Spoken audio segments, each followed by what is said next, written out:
Good day. Good weekend, actually, I should say.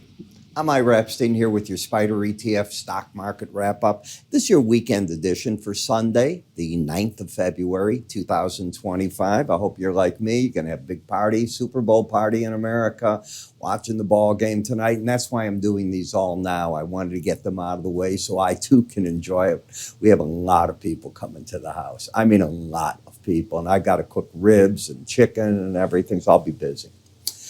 Stock market's all down pretty hard on Friday as President Trump came out and said reciprocal tariffs are going to hit the markets this coming week. Okay, I don't know which countries. He didn't name them. He said it when Japan's prime minister was with him at a press conference. However, the prime minister did go back to Japan and said he's got his fingers crossed. He's hoping that the Trump administration admires how they have invested. I'm talking Japan's current investments in the U.S., how they're going to invest in Nippon Steel, not buy it. They'll make investments in the company, so on and so forth. He's got a shot. We'll see what happens. Their budget deficit's, 60 some odd billion with the U.S. So, the question is, how does the president feel about that? Europe probably going to get hit hard, especially their autos. So if you're buying a Mercedes, and other cars out of Europe, be ready. You're probably going to be paying more right now. I doubt that you'll hear anything right now on Canada and Mexico, as he's already given them more time. They have a couple more weeks before the president decides, have they done enough with fentanyl, no drugs coming across, immigration. I think that's going to be his big thing that he looks at there.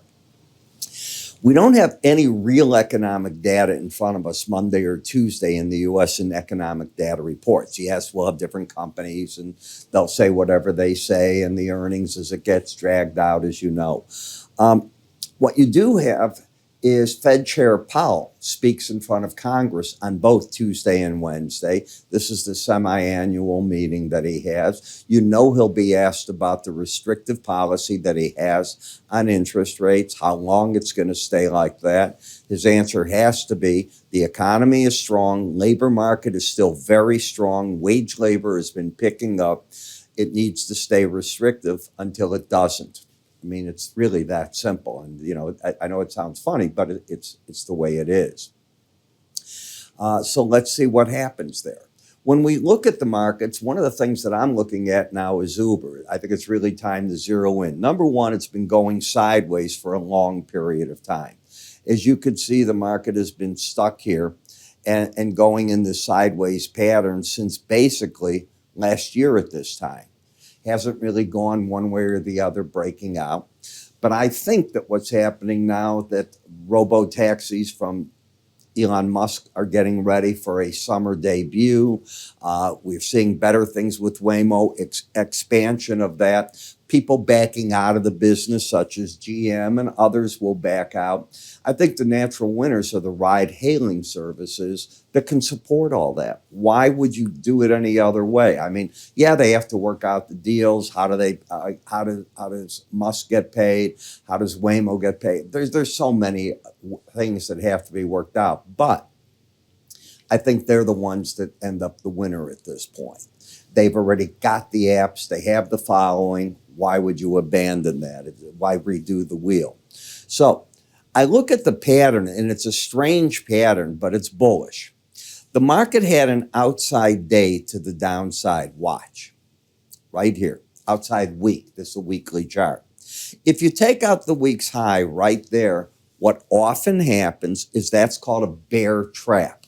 And the market then tries to make a run to the closest either moving average or a Bollinger Band. All right, that's how I teach this course. And you could see where you're at. When we put the moving averages, it took place right on it. So the market's lifting away from that average. And I would look that if it wants to continue up, wherever the Bollinger Band top of 83.45, now about $9 away, could still be a big target. I wouldn't want to see the lows taken out of, let's call it the 63 and a half zone right in here, these 2 weeks lows, the past 2 weeks taken out. That would be the risk factor that I attribute to the trade, and momentum is still pointing up. In Dutch Brothers, still looking higher. I'm sure that Starbucks is going, why isn't this our chart? Why don't we look like that? And by the way, are you watching the price of coffee? It's insane how high it is getting. How they're going to absorb that or pass it on will be interesting. I don't buy coffee at coffee shops. I'm one of the few people. I think it's so grossly overpriced. I don't need it that bad, all right? It's just the way that it is. I have friends that, they'll do 2 a day. So they are spending on work, drinking every month. They're doing 2 a day. With tip included, probably in excess, I don't know, of let's call it $12 a day times 2, $240 a month. That's expensive by any stretch. What if you have a spouse that is doing the same? Netflix. Do you remember when we were down here 3 weeks ago and we started covering Netflix and talking? Said, I think it's going to $1,000. You made that round number now. You're at 1013.93. You're at a resistance point. If you embed, and embedding happens when both these numbers are going sideways over 80 for 3 weeks in a row. You had 1 week this week. Last week was one of those, but you're not there. Now, this will tell us if it's there or does it want to correct a bit. I'm hoping it corrects a bit because I certainly want into that market. When I look at MCHI, you've got higher highs, lower lows. Now, why did this China's ETFs come alive here? Well, in March, we're going to hear from China as to what and how they're going to release all the stimulus on the economy. The amounts have been agreed to. It's how it's going to get done is what's important. So the market held the 100-day average. I don't think it's ready to run anywhere, but I think the worst is over in the near term. That's all that I'm saying about it. In Home Depot, how could I get excited about it February 9th? I realize what happened out west, but they got to clear up neighborhood upon neighborhood before you get contractors in there to start rebuilding homes. You get a couple rebuilt maybe, get going, but that's about it. But you need the infrastructure back up. Just think of power lines. Where are they? Unless they're under the ground, they're not working. I can go on and on as to what's going to happen. So I'm not excited from that. Certainly from the hurricanes that hit the East Coast, yes, all that building is going on and the market has had a move, but it really hasn't broken out of this. It's sort of caught in the sideways action, not real exciting right here. CrowdStrike trying to lift itself out of everything right now. So again, another move to the upside. That washout off that snafu that they had, past history, new highs on the stock. KRE. Can we see the regional banks lift with all the interest rate stability? How's that for a word? Stability we have. They're not dropping. They're not railing. We went up near 4.8 in the 10-year, back down to 4.4, and sort of sitting in between there. So how does this work for it? Until you take out this week's low, I think the bulls grab control again. So on pullbacks, I wouldn't be surprised to see the bulls step in, stops under this week's low, seeing if they can get more of a rally in the market. When we look at XLI, the industrial sector, I see no trend. I see lower lows, higher highs, and battleground, the 18-week average of closes. On the energy sector, now this isn't oil. These are all the service companies and so on. They're in a downtrend as I see it. Lower highs, lower lows. First support zone is right here, the 100-week average with resistance at 90.47. If the economy slows in any manner, be careful. You could drop back here into the 83.30s before things get settled. In the dollar, as I see it, the dollar entered a correction downtrend for the moment.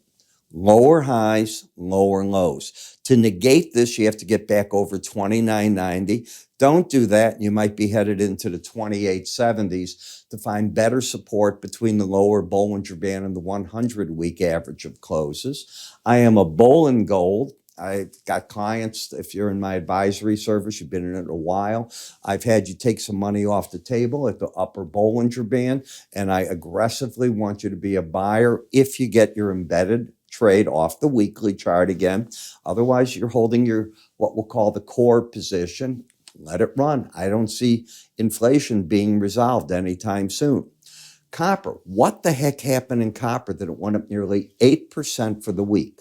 I can tell you one word. None of this happened until Friday.